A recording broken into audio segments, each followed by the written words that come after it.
Blades of grass and soil soaked with the blood of the father of our nation went under the hammer, sold to the highest bidder by UK auction house Mullocks.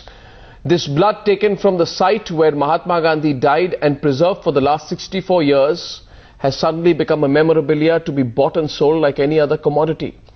Cries by Gandhians and people across the country to stop the auction fell on deaf ears, and the worth of Gandhi's blood-soaked soil was reduced half an hour back to £11,700.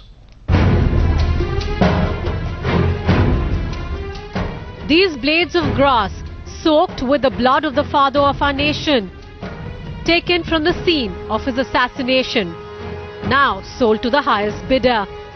Gandhi's blood going under the hammer for £11,700 at British auction house Mullocks, along with other Gandhi memorabilia, including a pair of round-rimmed glasses and a wooden charka.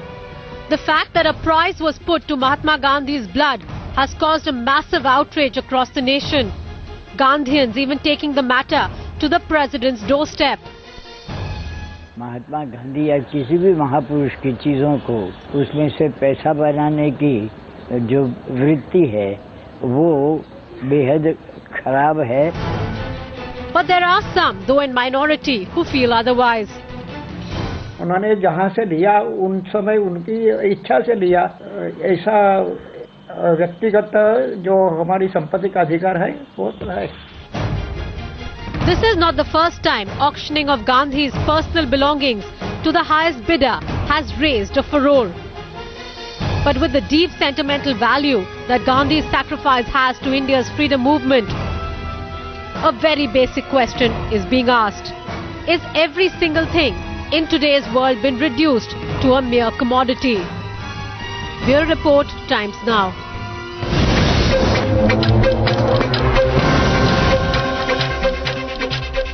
From Bangalore tonight, I'm joined by the chairman and managing director of Bid and Hammer Auctioneers. He's got nothing to do with this particular auction, though tonight he supports what has happened in London. Dr. Sudarshan Iyengar is Vice Chancellor of Gujarat Vidyapeeth in Ahmedabad. Prahlad Kakkar is with us. He's the head of Genesis Films, well-known ad guru, communications expert. Alec Padamsee, also joined by Rajiv Vora, chairman of the Swaraj Peeth Trust. My first question is to Tara Gandhi Bhattacharya, Mahatma Gandhi's great-granddaughter. Tell me, Miss Bhattacharya, you've heard about this auction at Mullocks. Now, what is most surprising is that one of the items auctioned was soil soaked with Mahatma Gandhi's blood and some blades of grass that were soaked with Mahatma Gandhi's blood. Do you think this was the right thing to do to allow the sale to happen?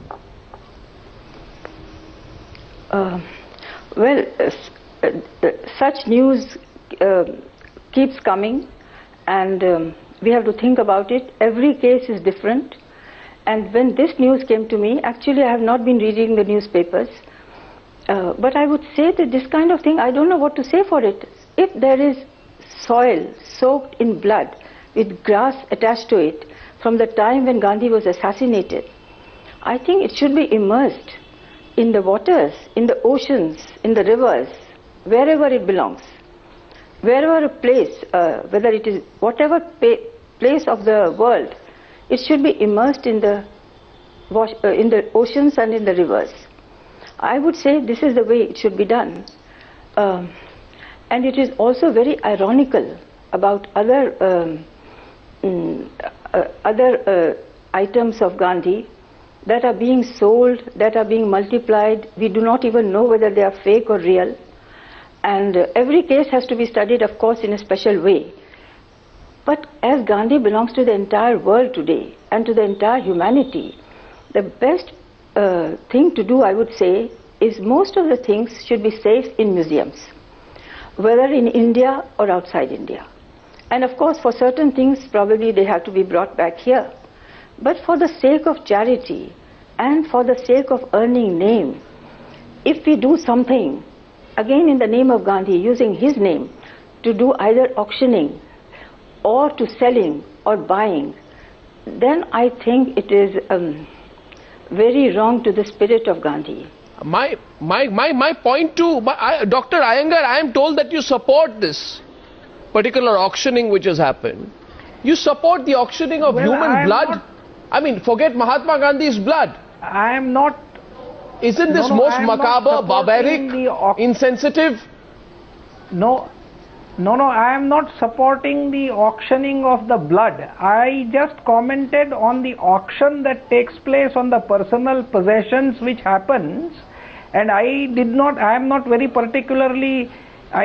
comment on the blood. What is your view? My question is today that for 11,000 pounds,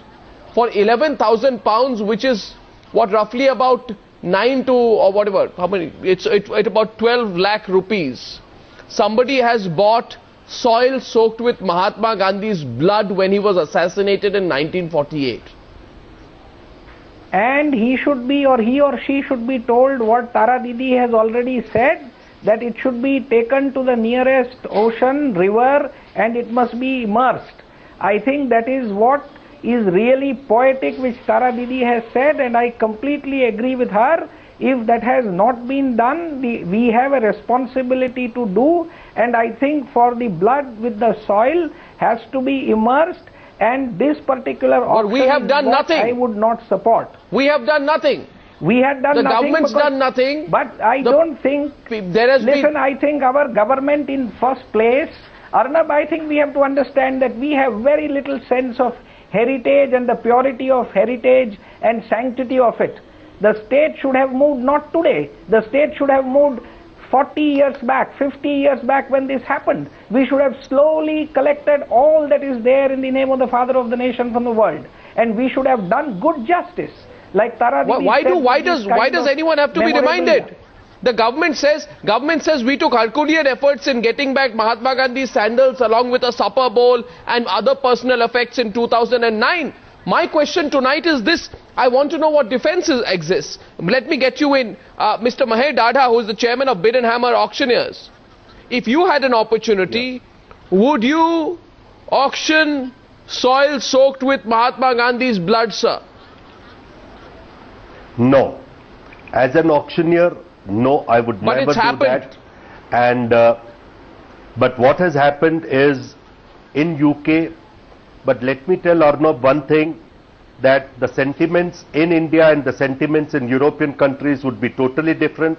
I agree with the overall sentiments that Indian government should have taken all the efforts to preserve Gandhi's memorabilia right from the day he was assassinated, and should have been preserved in the national museums. I will give a very small example. 2 years back, I was approached by a temple in Bangalore to conduct an auction of a temple which was demolished. I, being an Indian, being a Hindu and a Jain, and I just was sentimentally attached to it, and I said, but nevertheless, they had decided to demolish the temple and the contents would have been sold.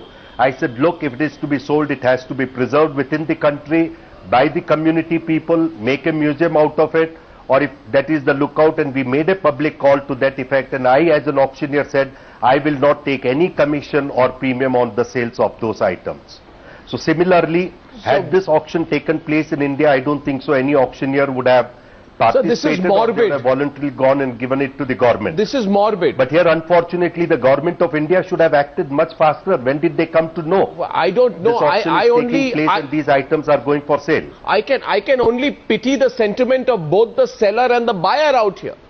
Both the person who sells soil soaked with Mahatma Gandhi's blood, Prahlad Kakkar, and the person who buys it. Well, for him, you know, you should also appreciate the fact that he has preserved it for last 60 years.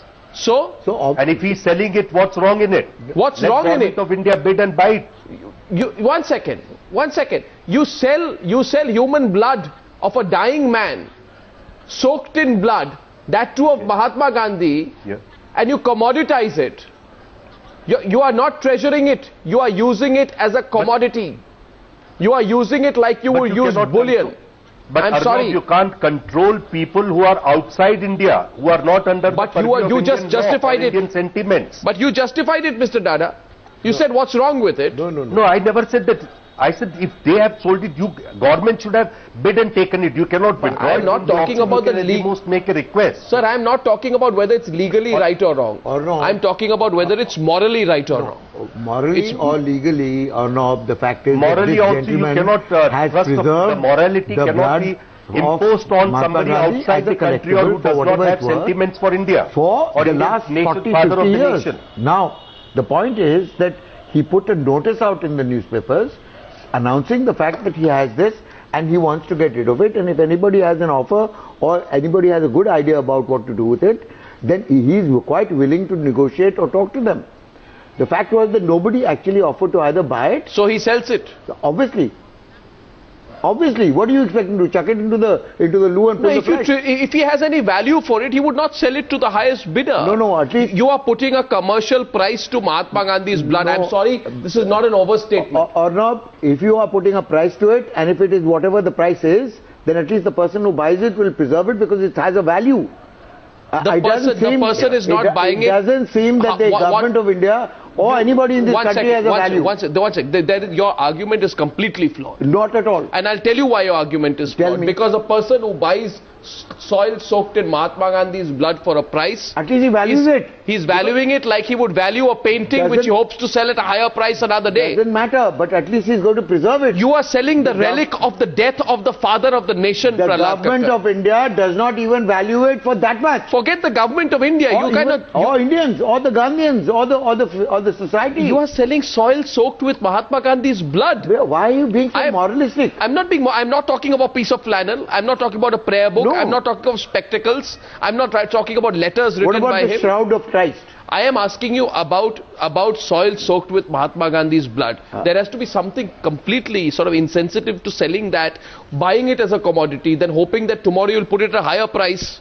Let's get in another voice. No, how do you know that it's going to be sold for higher? I want to get in Rajiv Bora. Rajiv Bora, what do you make of the argument Prahlad Kakkar is putting tonight?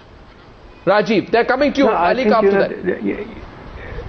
I think the whole argument about selling is only secondary. First matter is whether this is authentic.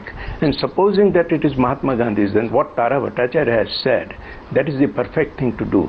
Because look, whether a European thinks in one way or Indian thinks other way, that is a different matter. That is not the point here. I mean, even the auctioneer and the seller and the buyer, all three parties should think that this belongs to Mahatma Gandhi. It is Mahatma Gandhi's blood. And Mahatma Gandhi belonged to a particular tradition, particular nation. He had his own ideas also. About everything that belonged to him, he made a particular will also. But when it comes to blood, things which are biological to him, then that should be consigned to flame. And which is not to be consigned to flame as ashes, then you immerse them in the waters, Ganges or the ocean. This is the only thing to be done, because it is not only a matter of sentiment.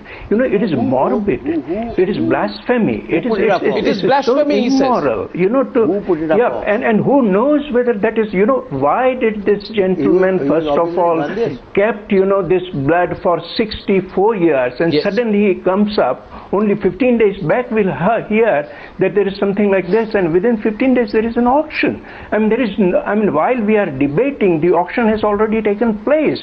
There is no space, there was no space to stop this morbid action. This is very immoral action. Why did nobody go to court? I'm asking tonight, asking you. Why? No, because, Gandhi signed a will. Didn't he sign a will? He signed a will in 1940. Which said, look in his, said, I do not believe. One second, Gandhi in the wills wrote, I do not believe I have any property. Anything which by social convention or in law is considered mine, anything movable or immovable, books, articles, etc., I endow to the Navjivan institution. That belongs to Navjivan, yes. Yeah, whom I hereby declare as my heirs. So, selling any item belonging to Gandhi is illegal, and selling his blood is completely illegal and unacceptable and morally decrepit. So why I think, look, Arnab, I think these steps should be retraced. There should be a pressure put on all the three parties and now the buyer. I think a moral pressure should be put on him to revert this back to India and most probably to the family members of Mahatma Gandhi, so that they can go to the Ganges or to the ocean and immerse it. I think this should be done in a most honorable and respected manner, because this belongs to Mahatma Gandhi. The one who has bought it must have bought it out of certain sentiments. He would have also good sentiments about Mahatma Gandhi. How do we know? How do we know that? I think. How do we know? Yeah, we don't know, but we give him the benefit of doubt. Only giving them benefit of doubt. But point is that the moral pressure or even a political pressure should be put on him to revert this back to India, and it should be immersed. I want to get an Alec Padamsee here who's been listening on Arnab, patiently. I have a point here. Sir, I'll come to you, Dr. Iyengar. I just want to get Alec Padamsee who hasn't spoken yet. Yes, Alec. Sure. Well, I would say